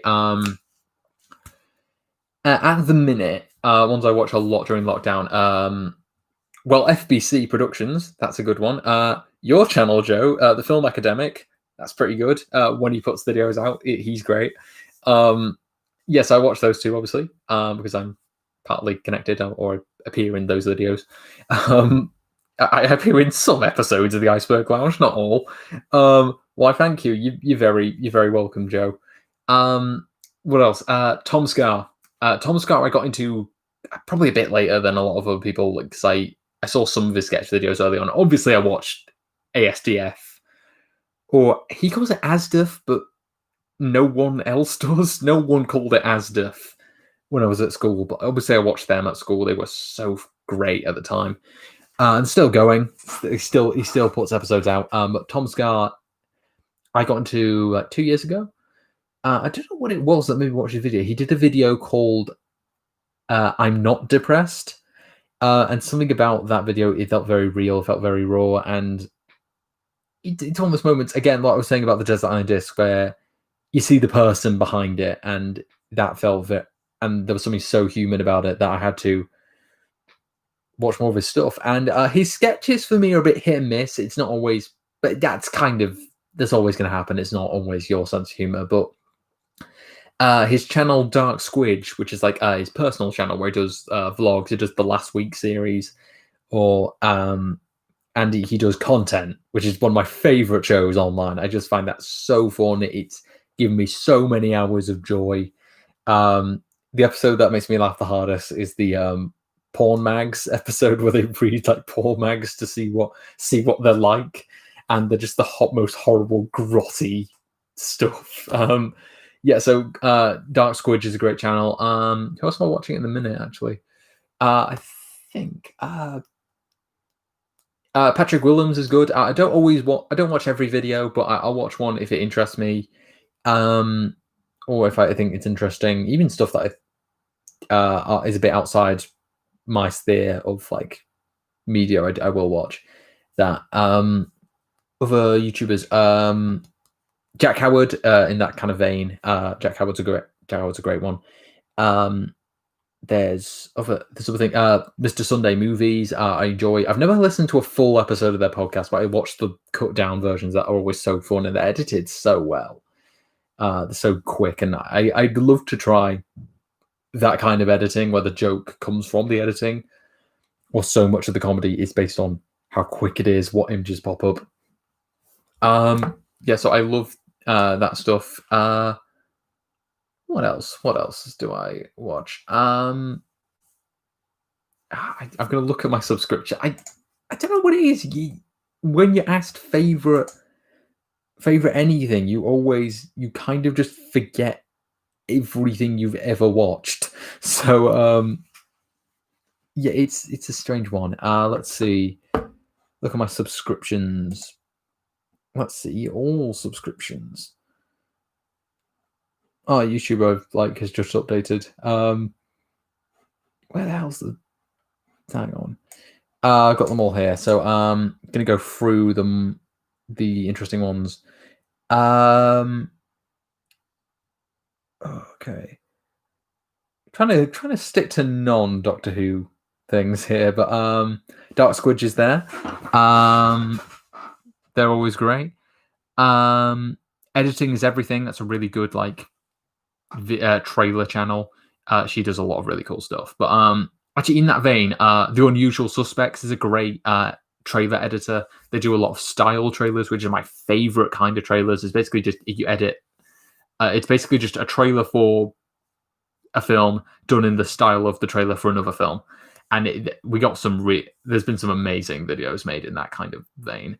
And The Unusual Suspect does great ones. I'm not sure how to pronounce his name, but Mr. Crethus, he does some really cool edits in that sort of vein. That they're awesome. I'm subscribed to a lot of music-based stuff, like Epic Orchestra is great. Les Orchestra Cinematique. I love trailer music, or I love covers of songs in the style of trailer music. I think that's always really cool when they do it well. It is always great. Let's see what else. Josh Snares, he's a Doctor Who YouTuber, but he's recently sort of branched out to do videos about unexplained phenomenon. And Josh Snares does he does a lot of episodes on Doctor Who's missing episodes, because if you don't know, back in the 60s or 70s, there was no economic value in keeping tapes of shows. So as a result, they would just throw them away. And Doctor Who was sadly one of the shows affected by that. So there are 97 episodes of Doctor Who that don't exist anymore. They've either just been burned or sold off. Some of them turn up in people's attics. it's strange. But he did videos explaining all of that, and they're so well edited. I think he used it. I think he's worked for like an advertising agency or something, so the editing's always like top notch. Commode and Mayo. I know they're not really YouTubers, but that's their channel. And Mark Commode's always great. He's just a great guy, and he's not. It bothers me that the like image or media image of a film critic is always this snobby, like basically just the critic from Ratatouille. When they're not all like that. They're not, because well, you have to enjoy the job, so you have to like films in order to do it. But Mark Commode's not like that at all. He doesn't just watch like art house movies. It's one of his favorite film is arguably not that, The Exorcist, which for a while was seen as kind of the schlocky horror film, and it's now like looked at, thanks to his kind of writings on it, he's looked at as one of the best films of all time. And he's a big fan of like a lot of comedies. He's a big fan of Richard Curtis films, so he doesn't just watch like high art stuff or like quote unquote high art. Like he does like branch out and do. He has to watch everything, so obviously he's going to enjoy lots of different things. Tailored Vision is a Doctor Who YouTuber, not specifically Doctor Who anymore, but they do Doctor Who related videos, and they're doing a lot of short films. They did a short film called Bye Bye Benji. That was great. What else is here? I've not watched Film Theory in a while. I've just noticed that they're on here. Another friend of mine is The Glad in the Gladiator, or The Glad in the Gladiator. He's a friend I knew at school, like high school, and he started doing videos about Disney, and they've been really well done. Like they're really well put together. So definitely check him out if you're interested. The Glad in the Gladiator, that's what he's called. What else we got here? Okay. There's quite a lot of stuff here. But I forget how many. Do you ever look at your subscription feed and realize, oh yeah, I'm subscribed to that person? Charlie McDonald, I've just seen here. He's retired from YouTube now. But he's writing. He's doing screenplays. He's written a show that's going to have like Don Cheadle in. Actually, it's going to be like a big show. Cinema Wins. Cinema Wins is a really great channel to watch because one, I don't like CinemaSins as a channel. I remember watching the early stuff like everyone did, but it wasn't. Even then, I didn't find it especially funny. And they kind of lost the novelty. It wasn't the original novelty that you were saying how bad something was in like 2 minutes, and now they're like 20 minutes, sometimes like 40 minutes. And I know everyone said this, but it's not good criticism what they're doing. It's just saying this thing sucks because it doesn't make sense because of this thing, or I'm smart because I noticed that, and it's not fun. Like it's just annoying. And it's so ridiculously negative, and it's clearly coming from people who just don't really know how filmmaking works. But Cinema Wins. The clue's in the name. Like even if it's a film he's not that big on, he'll find something to like about it, and that's just more fun than just moaning about something. And he's done some great videos. I'm saving his Rise of Skywalker video for when I've rewatched it as part of this marathon. But he's made me change my mind about certain films or see things in different ways, and they're just really positive videos to watch. I really like them. What else have I got here? Cult Popture. That's a good channel, actually. They do a lot of cut down videos of their podcasts, and those are really fun. But yeah, I could keep going, but wow, some things have popped up now. Pete's joined. Yeah, boy. CinemaSins is so pessimistic. They are. What was the last song you listened to? I think just gonna go to, because I have a playlist on YouTube because I don't have Spotify, so I just put stuff on a playlist on YouTube. I should probably get Spotify, to be honest. Last thing I listened to was Hey There Delilah. That was the last thing I listened to by the Plain White Tees, Hey There Delilah. I listened to that because I needed to get in like a calm state after watching this, after I nearly set my denim jacket on fire. Spoiler, Pete, that was something that happened earlier on. So I just needed to play something like nice and simple so I could get in a good frame of mind. But that's the last song I listened to before this. It's a lovely song, actually. Uh, yeah. So there was no fire, Pete, but I did burn my jacket just a bit. It's like got a little brown. Actually, I'll get it up. Um,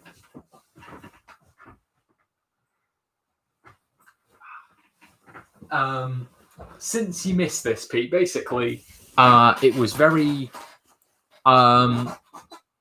Basically, I went for a walk earlier. It rained very badly, and so I came in and put these on a radiator in my room. I didn't realize that radiator wasn't supposed to have clothes on it, and it's set off a fire alarm. And it's actually, where's the bit where it's been heated or burned a bit? You can't really see a great denim jacket, but I'm not sure you can really see it. But oh, here it is.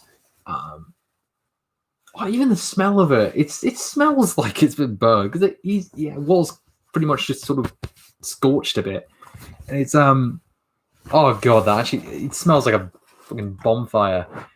It's a shame. I love that jacket. I hope like you just wash it. It should just obviously the stain's not going to go away, but like I hope it can like keep going. Like I love that jacket. That's my favorite thing to wear. But thanks for joining us, Pete. Favorite Bowie album? I did cover that earlier on. Hunky Dory. That's just great. So many good songs on it. I've got it on vinyl actually down there. But yeah, I love that. It was the first album I listened to by Bowie, so it's like my introduction to him. It's got Life on Mars on there, Changes, Quicksand, which is a really nice song. It's very chill. It's a very chill album, but at the same time, there's a lot of really funky tracks on there. Like Queen Bitch is a good song. Favorite Danny DeVito film? It's very out there. Let's check out his filmography. Let's see what this Danny boy's been up to. I watched Matilda a lot as a kid. And he wrote and did he? No, he didn't write. He directed it. He directed it and starred in it. Let's check out his filmography here. He's in One Flew Over the Cuckoo's Nest. I've never seen it. I didn't know he was in that. Never seen it though. He's in Jumanji. Didn't know he was in Jumanji. The new one, the Two-Manji, I'm gonna call it. Not an entirely original joke there. I kind of stole that from Pete. Oh come on, where is it? Forgot he's in Mars Attacks. Forgot about that. Mars Attacks is weird. I'm gonna say Batman Returns. How did I forget about Batman Returns? He's a pretty weird villain in that. He's the Penguin. He wrote, directed, and starred in Matilda. He did the full Tommy Wiseau. He's a true author, Danny DeVito. Strange he didn't shoot himself in ways to make him look bigger, except when it's a kid, because obviously there's like shots from like Matilda's perspective, so obviously he's going to look bigger. But surely you'd film yourself to like look huge. You're doing that's what I'd be doing if I was him. I'm going to say from a nostalgic place, Hercules is my favorite Danny DeVito film. I really liked Hercules growing up. They're going to be remaking that, aren't they? Not sure what they could do with it, because I mean, you could probably make something cool out of it. I saw there was like a fan cast that went around Facebook. It was fake, but it was like supposedly the cast of Hercules, and I think was it Jeff Goldblum who's going to be Hades in that. They should get Danny DeVito to come back and play that part in live action. I want to see that. I want to see that. It's worth the price of admission. It can redeem them from the Lion King remake, which exists. It does nothing but exist, but it exists. Okay, favorite letter of the alphabet from JJ. Favorite letter of the alphabet. I'm giving this the time and care that this answer deserves. How about J? I like J. Not just because you're JJ. It's I'm gonna say J. J is it's versatile letter, isn't it? Favorite number between 1 and 100. What are these? What are these questions? Like, are you gonna ask me what my favorite? No, you gonna ask. Like, J is the correct answer. It is. J is great. Just did a J there.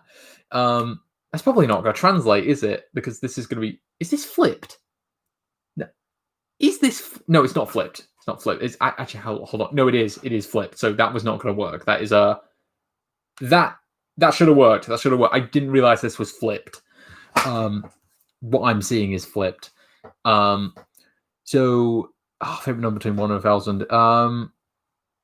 When I was a kid, I had this weird thing where my favorite number would be my age. So for a while, I was like, 9's my favorite color. Now 10's my favorite color. What the hell? 9's my favorite number, or 10's my favorite number.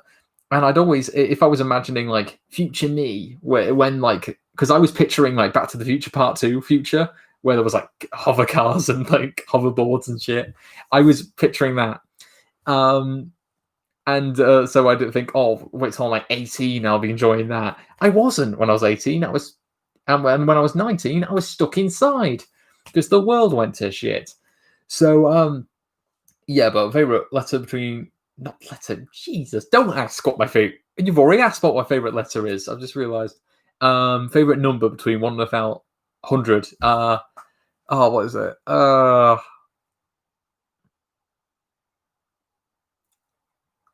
I like 12. 12. Let's go with that. 12's a decent number. It's the number of Peter Capaldi, and I've met him. I try not to bring that up at the end of every sentence, but it just kind of happens. 6 people. Whoa, we're reaching breaking point here, boys. Hold on. Did that message I sent to someone actually go through? Are people suddenly? 4 notifications on Facebook. Brown was my favorite color growing up because it's the color of the 10th Doctor's coat. It is a very nice coat, and brown's a decent color. Actually, if anyone's going to ask what my favorite color is, it's either blue or purple. I don't know why. I really like purple. I don't know why. But it's because it's a combination of 2 different colors. Obviously, it's like red and blue you combine to make purple. But I don't know. I think it's very. It's not of a particular. It's kind of in every color, if that makes sense, because it's not particularly traditionally like a masculine color. It's not a traditionally feminine color. Like it's kind of an in between, and that's probably why it's like the bi colors for like flags, like pride flags. It's purple is like the bi color. There's even a thing in like filmmaking called bi lighting, which is like purple and like pink and that kind of stuff. So yeah, purple's my favorite color. If anyone was going to ask, have I got any funny stories like the 10th Doctor's coat being like your favorite color being brown because it was the 10th Doctor's coat? Weird stories like that. I guess me changing my favorite color to suit my age is a very weird thing. I'm autistic. That's kind of my thing, is just doing strange stuff like that when you're younger and when you're significantly older. Weird stories like that about. I'm gonna stay with Doctor Who. I'm gonna stay with Doctor Who in terms of like weird stories about me and Doctor Who. When I was a young boy, as Gerard Way once said, which is a joke I just repeated verbatim from a Series 5 video, because I'm a hack, because I'm a talentless hack. So like with weird stories about Doctor Who, what was it? I had this weird thing growing up where when I was like 12 or 13, I did a lot of customizing on my Doctor Who figures. I'd like paint them and stuff because I watched a lot of has his name changed now? Is it just Saxon? It was like Vogue Saxon 07, he was called for a while, and he did a lot of videos like, it was called Modification Madness. I watched a few today actually because I hadn't seen them in ages. No, you're the hack, Joe. Yes, you remembered correctly. Bring out that new Iceberg Lounge episode, you hack. So I did a lot of painting on my figures. I made a custom like 11th Doctor in the purple coat because that's a beautiful coat. But I feel terrible about it now, like because there's all these figures like in a box somewhere that have just got horrible paint jobs and everything, and I can't put them up anymore because it just reminds me of how stupid I was to paint them. Like I've got hold on. Have I got any customized figures here? No, none of them on display because I don't want to be remembering them. He's uploading it now. So as soon as you're done with this, as soon as you're done with this feature length live stream, you can watch me talk for 2 hours with Joe about Pirates of the Caribbean, and you can hear my rant that I've been saving for years about how Dead Men Tell No Tales / Salazar's Revenge is the worst film of that series. If Ewan McGregor was every character in Revenge of the Sith, would you watch it? It's Revenge of the Sith, of course I'm watching it. But I'd watch it even more if it was all Ewan McGregor. Are they different ages? Is it just like Ewan McGregor? Is that like a young Ewan McGregor for the Master Skywalker kid? The kid who's like, Master Skywalker, there are too many of them. What are we going to do? Like, is he a young Ewan McGregor? Is he like 9-year-old Ewan McGregor? Is he fetus Ewan? Or is he grown up Ewan McGregor? Like telling that I'd watch that. That'd be awesome. It'll debut tomorrow, actually, so you don't have to put up with 4 solid hours of me talking if you're watching this back to back. You can just watch it tomorrow. Yeah, Premiere, like as the YouTube Premiere function, is like one of the best things YouTube's introduced. That is very useful, and it's very good. Like for give yourself surprises as well, because it's basically going out live. It's like TV, basically. That it's just something going out. You've finished it, and now it's going out live. People to enjoy in the moment. I think that's awesome. Like, I love that YouTube introduced that. Because when they introduced it was like a few years back, or like a year ago or something. It's very new. But yeah, I'm glad I started using it as well. Yeah. I don't have any questions here. I don't know how long I can keep this going. I don't even know if it's dark outside because I've done the blinds. I could have been talking for years and I wouldn't have known. Keep asking, by the way. It doesn't have to be Doctor Who, but I do a lot of Doctor Who stuff on here. Favorite Chibnall episode of Doctor Who? Ooh, that's an interesting one. Actually, while we're on this, Chris Chibnall, who, for those of you who don't watch Doctor Who like JJ, is Doctor Who showrunner. So he writes a lot of the episodes and he has to rewrite episodes and script edit a lot of stuff. So he's like the driving creative force behind the show. And I think, like Stephen Moffat before him, and I'm sure Russell before him, he does get like way too much hate, like unnecessary hate. If you don't like his episodes, fine, but like, why do you have to tell us about it every other second? So I don't think it's that bad. I think he writes the least interesting dialogue, in my opinion, out of those three. It's because it's very functional dialogue. It's very plain. But whenever he writes like Time Lords or villains or like very otherworldly characters, their dialogue's great. Like the Master from this last series, Sacha Dhawan's Master, he is, I think, one of the best Masters.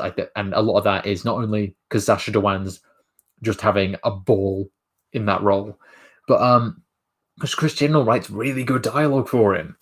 Like the whole Neil bit, and even just the sudden breaking of that where he says, "Can't hear you, love." Like that's great. That's good stuff. But favorite Chibnall episode, I watched 42 the other day, and it was one that a lot of people don't like, and I don't get it because it's not it's not overly remarkable, the episode, but I think it's got some really good stuff in there.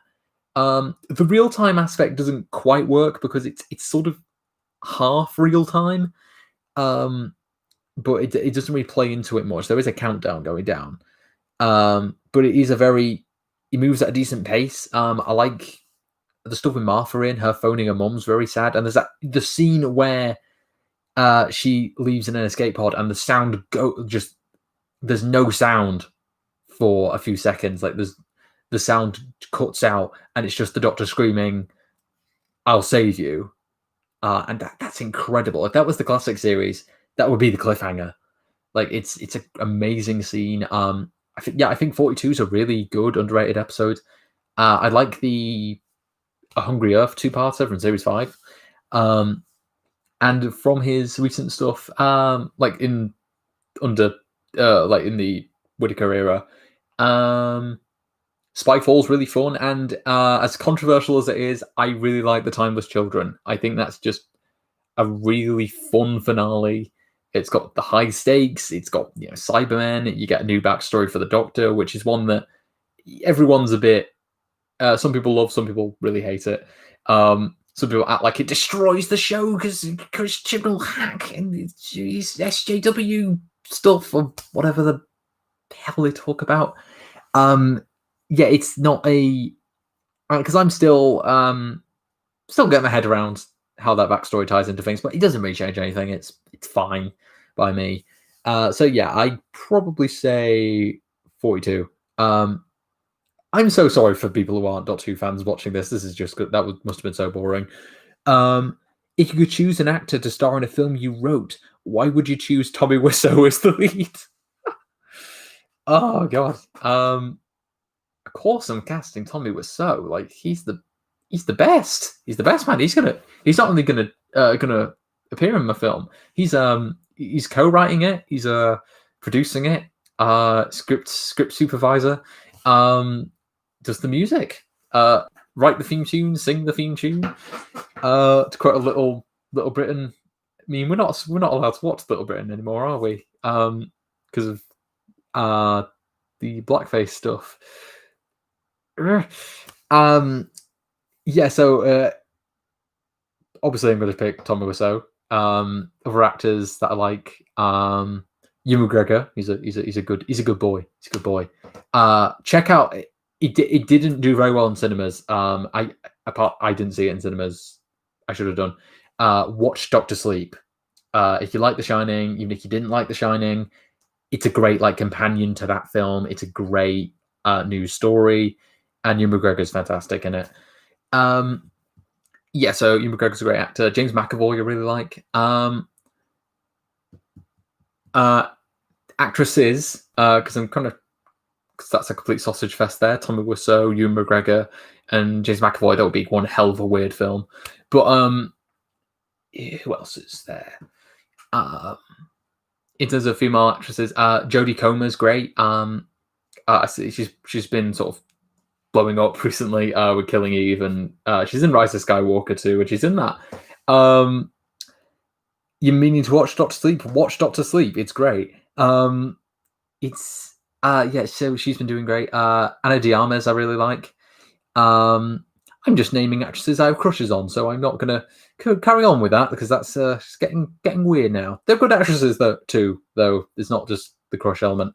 But obviously, I'd get rid of them all if I could just get Tommy Wiseau in my film. If Clarice was real, okay, so the green alien monster I play in a few Doctor Who fan films, if he was a real person, would you want to befriend him and join the cult of Morbius? I would be his brand manager. I would help get him out there. Because if he came to Earth, he'd obviously want to get into politics.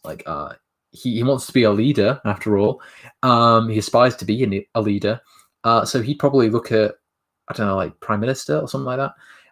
He'd want to be in that kind of role, and I'd be his spin doctor. Is that what they call it? Spin doctor. What Alistair Campbell did. I'd be his Alistair Campbell, or Malcolm Tucker. I'd be that to him. I'd be getting him out there. We'd probably connect fairly well because he'd probably see something of himself in me, mainly the voice.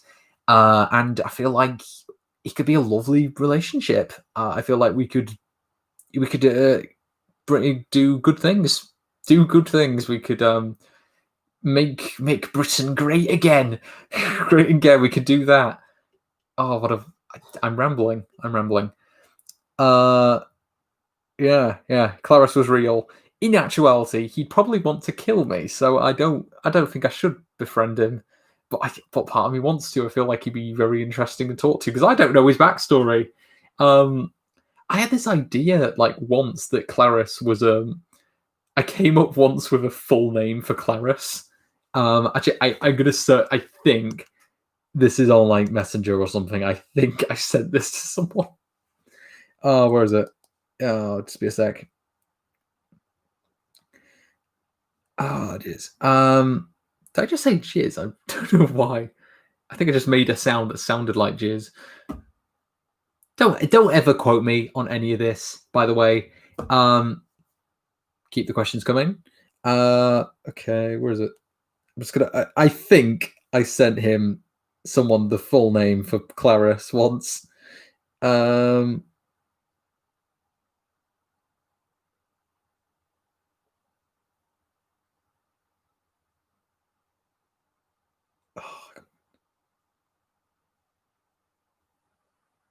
no, I didn't. But I came up with a full name for Clarice. Like he had a like he was called I can't remember what the last name was, but it was I think it was Latin for slaughter or something like that. It was some nonsense like that. But I was like, if we put this in a fan film, it would be canon. Like, I want to find out his backstory. Maybe he comes from a very wealthy family. Maybe had an abusive father or something. Like, there's a backstory there. Um, let's say 15 minutes on this, or 15, 20 minutes. But this is fun. This is fun. Hope you guys are enjoying this. When's the DC crossover happening? You tell me. You tell me, Pete. Do you mean crossover like with my channel or a crossover of your properties coming together? Clarice Origins coming soon. I am all for that. That is a incredible prospect. You get to find out they had an abusive father. You get to find out that he's from a wealthy family whose name is Latin for slaughter. He's he came from a respectable family, and he's been fighting his whole life, just trying to. Because my God, he keeps trying. He's just a good. It's a good boy. Good boy. You can make it a rags to riches story, and then in the end, it's all goes wrong because the doctor got involved, or something like that. Yeah, that could be fun. Oh, interesting question there. Do you reckon that audiences or yourself are going to stay interested in the MCU post Endgame? It's a tricky question. That I know, in terms of like my own social circle, I know my sister isn't very interested in anything post Endgame. She'll see them presumably, but she thinks it should have ended at Endgame, and that is probably. I mean, it's the highest grossing film of all time, so I think by definition it's going to be the peak of that series' popularity. But they'll find new things to do, like, and there's like a few films that come out every year. Maybe we will. People always talk about like getting fatigue from that, but it doesn't stop them watching it. Like you can complain that there's 4 Marvel films a year, you still watch them. Like, so you don't really stop. Like, you're not interested, you just don't see them. But I think Endgame will be the peak of the MCU's popularity and its like cultural impact, because I don't think you could recapture that if you tried. Like, that is an incredible. That was like a moment in like in pop culture. That was a big like pop cultural moment. It was huge, and it's the highest grossing film of all time. So everyone went to see it. Everyone saw it. Everyone knew everything that happened in it, and it was the culmination of like 10 years of storytelling. So if they're going for more of a standalone approach, that could be interesting. But I think people are going to stay interested in it for a bit. Nothing really goes away unless people are disinterested, and I think lockdown's probably going to help, because Black Widow's pretty much in the can now. It's pretty much done, and by the time it comes out, it'll probably been a year since Far From Home. So we've had a break. We've had that Endgame peak, and now we've had this long break, and we can get excited for what's coming next. So yeah, I'm a bit skeptical about them doing 4 a year. I think that's pushing it a bit, because I like what they're going to do with Star Wars, which is apparently a film every other year, starting like in like 2 years' time. I think they should make it like 3 or 4. But yeah, so I think audiences are going to be interested in what comes next, but we're probably never going to recapture the peak of their popularity that was Endgame, because that was just the biggest. I think for a lot of kids or a lot of people our age, that's going to be the biggest film of all time for a long time. Yeah, I'm intrigued to see what it'll come from, actually.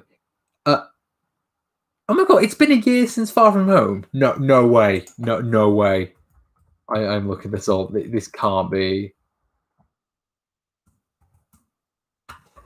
It's not a year since Far From Home. Don't be silly. This is. It is shit. Shit. It's been a year. No, it hasn't. No. Oh my god. Where did that time go? It's over a year. I should remember that because I went to a friend's birthday party the night I saw it, or like like a few nights before or after. I should have seen. I should have remembered that it's been a year. But damn it, yeah. So by the time Black Panther, Black Panther 2 is happening post COVID at some point. But when Black Widow comes out, so it'll been like a year and a half. It'll been like 18 months. So that's gonna be. So it'll probably be people very interested in it. People will be interested again because it's come back. It'll be like it's come back and cinemas are reopened and the MCU's back. You've had the big peak with Endgame. You've had a good break, so now we're used to not seeing MCU stuff, and then it's going to come back. So yeah, I don't know how long they can keep it going. They ideally want to have it last forever, but part of me wants to see other versions of these characters turn up. But they're doing things like is this longest gap since Incredible Hulk? And I think it is actually. I think this is a huge gap between films. We've not had a gap as this big in the MCU. It's always like every year or every other year. Yeah, it's gonna be big. Like depending on how long COVID lasts, this is gonna be like this could be 2 years. Shit. Yeah. So, what was I gonna say? I mean, you know how they say it will be over by Christmas, and that was the same thing they said about World War One. Maybe it'll be 4 years, 4 or 5 years between Far From Home and Black Widow. I hope it's not. I don't want. I'm ready for this to be over. I want things to go back to normal, but it's not gonna do that unless we not only just abide by the rules, but don't say that, Tom. I'm sorry, JJ, but on a lighter note, it will be over eventually. That's just. I mean, I know that goes without saying, but you do have to remember that it will be over at some point. And all you can do in the meantime is just stay safe. Stay safe. Abide by the rules, as unclear as they are. Just look up like NHS advice and things like that. Just always keep an eye on that stuff. Be careful what you're reading, and just remember that it is a big deal, and this will only be over if we all sort of band together and try to make something of this, because the government sure as hell is not doing great with this. Yeah, health first, movie second. I think we're gonna have to agree. I'm tempted by cinemas reopening. I kind of want to see Empire in cinemas. I think that'd be such a cool thing to see on the big screen. But it's not very safe for them to be open at the minute. I'm sure if I went there, it's probably the one nearest me is probably going to be fairly quiet. But yeah, I'm not going to judge you if you do go to the cinema. Or Empire was great at the cinema. Oh, did you see it when it was re-released, Pete? Because I'm kind of tempted, but the empty cinema. Oh, it was empty. Why not? Why not? I'm doing that. I'm doing that at some point.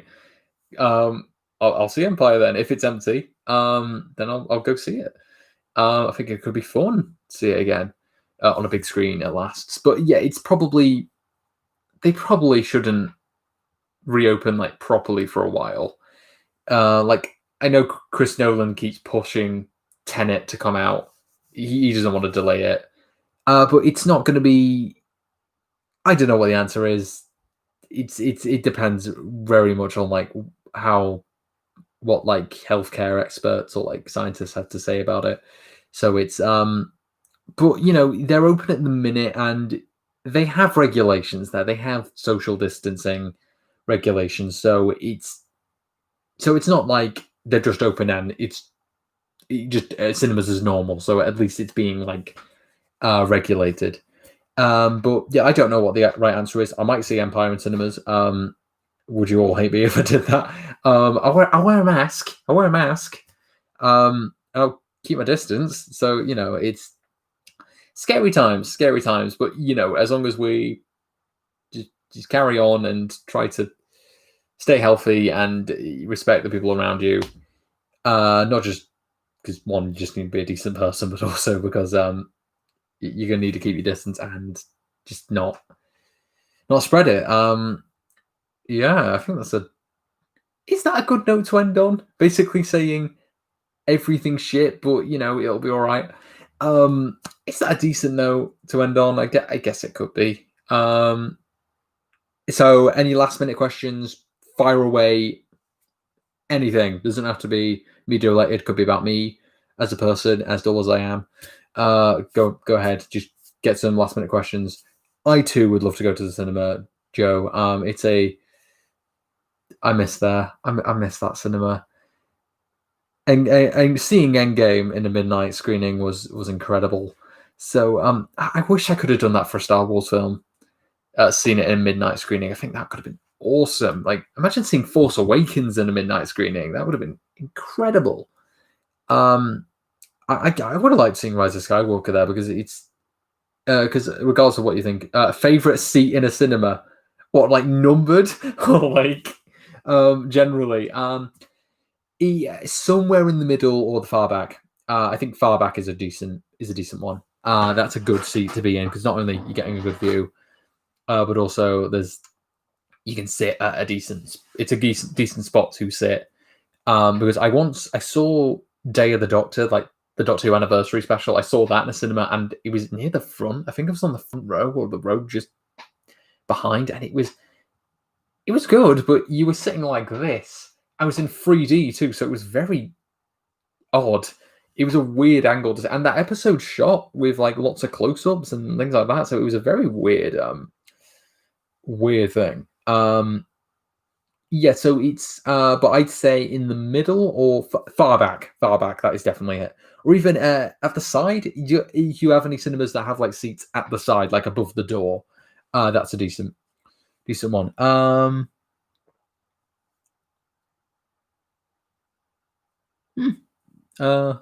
More spacious cinemas, those sound decent.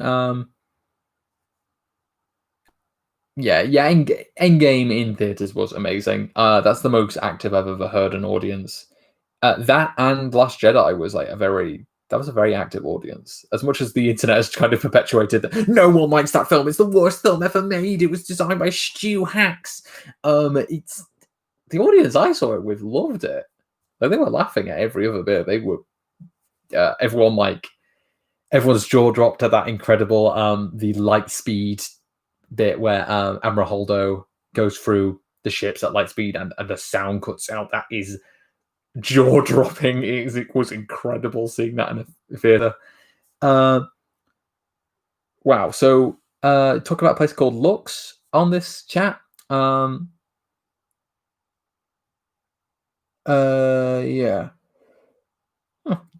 You had a hole in your chair at the cinema. Jesus, is that ethical? Is that legal?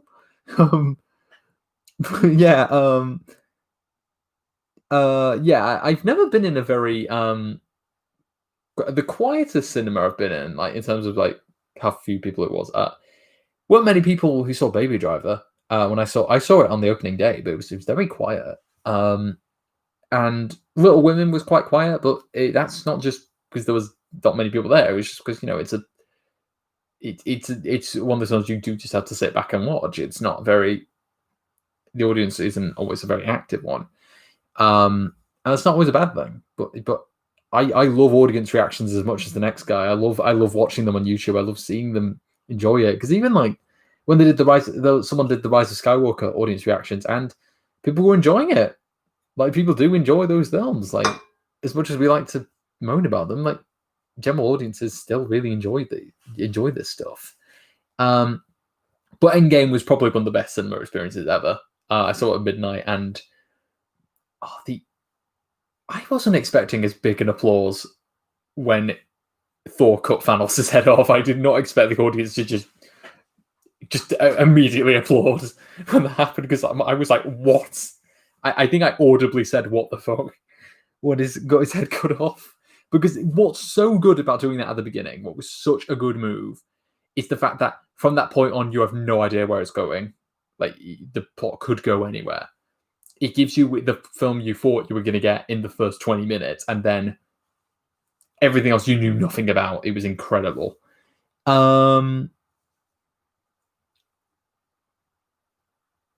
Biggest cinema in the UK and hardly anyone there. Wow. That's pretty good. I mean, his cinemas are pretty empty at the minute. I might go see him.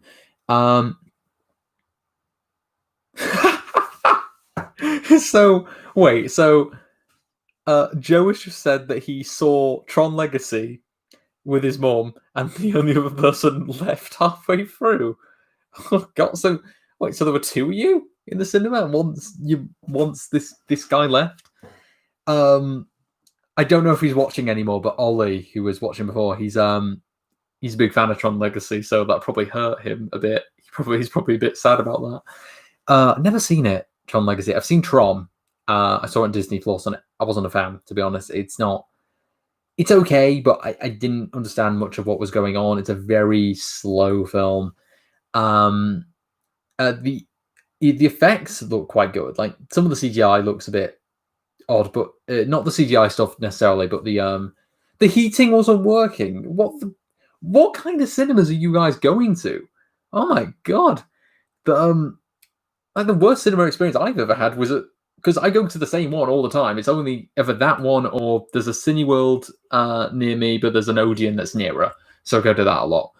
It was in the winter, so you were freezing watching Tron Legacy with your mum, and the one guy watching left.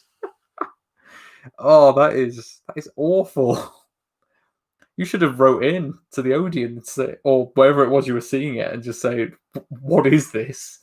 Oh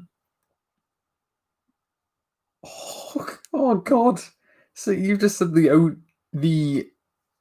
Pete just said that he was watching Age of Ultron, and the aircon broke halfway through. Oh my God! I did not. I've been lucky. My theatre experience is always all right. The worst I ever had was I don't know if other places do this, but the Odeon that I go to, they did something called autism friendly screenings, and what those are, they're basically just I think they're cheaper.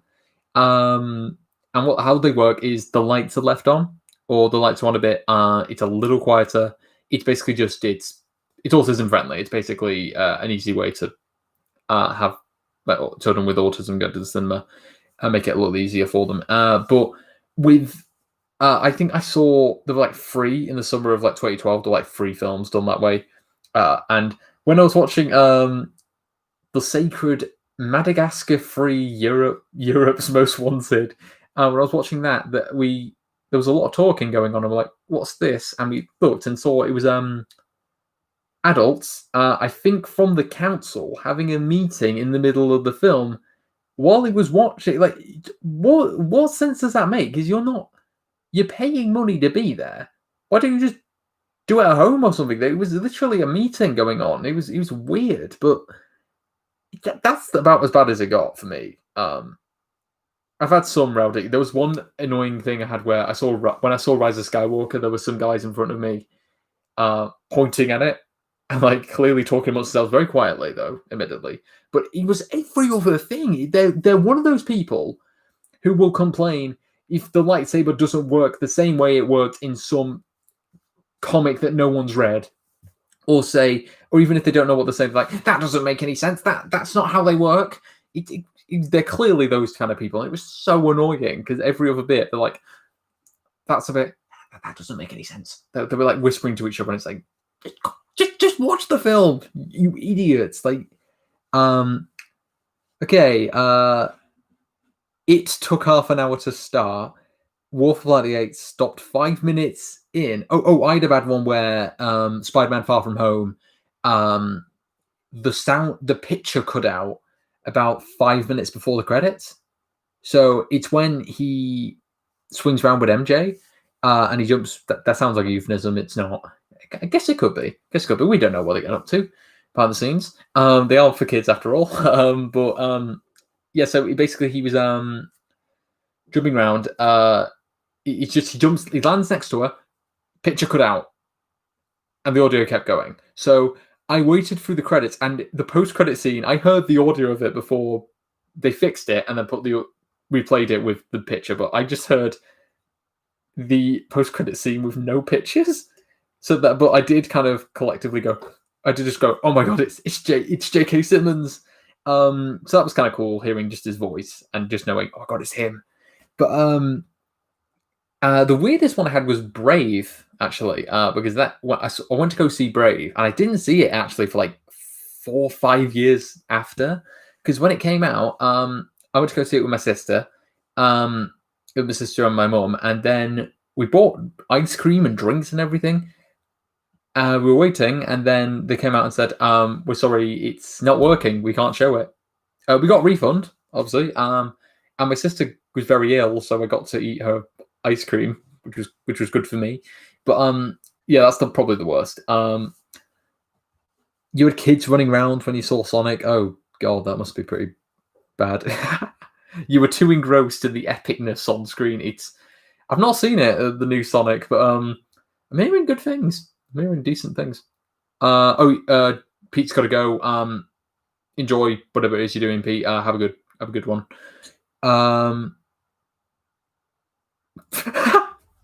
So the lights came on during Gamora's death in Infinity War. Shit. Oh god. I had a kid yell out during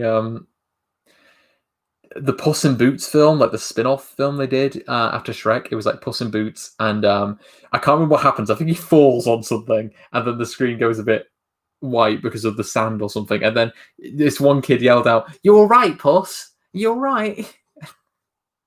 that was it. Apparently, he was quiet throughout the rest of the film, so I guess he must have enjoyed it. Must have been engrossed in the sacred Puss in Boots spin-off movie, which is apparently supposed to get a sequel at some point. I don't know. I mean, they're apparently doing a Shrek 5 or reboot or whatever. They can't reboot Shrek. Come on.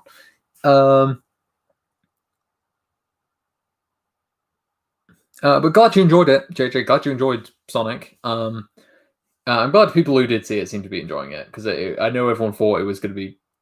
A lot of people thought it wasn't going to be very good, but people seem to be enjoying it. It's not really my kind of thing. I didn't really grow up with Sonic much. I knew things about him, but I didn't really grow up with it much. But I'm glad everyone's enjoying it.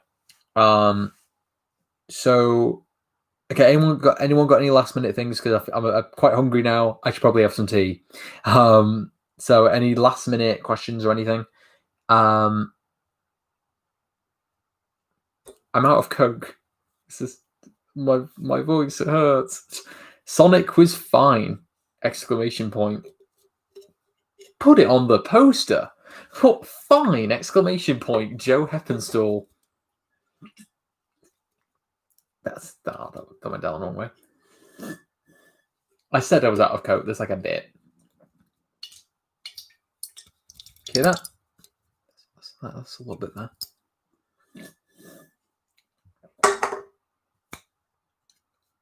Again, any last minute things? Because I feel like I should probably get off now.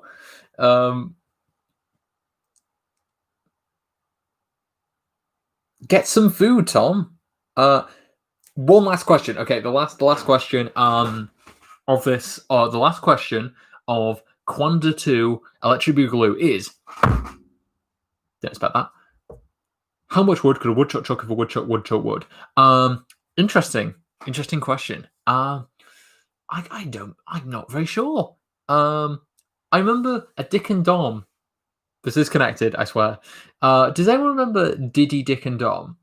It was this very weird, kind of terrifying thing where it was just a head stuck through this black board with like little puppet bodies. It was weird. Yeah, no problem, Joe. I've really enjoyed it, and thanks for leaving questions and stuff. Thanks for putting up with this for 2 hours. But yeah, I'm thanks for watching. Sorry, hit the camera there.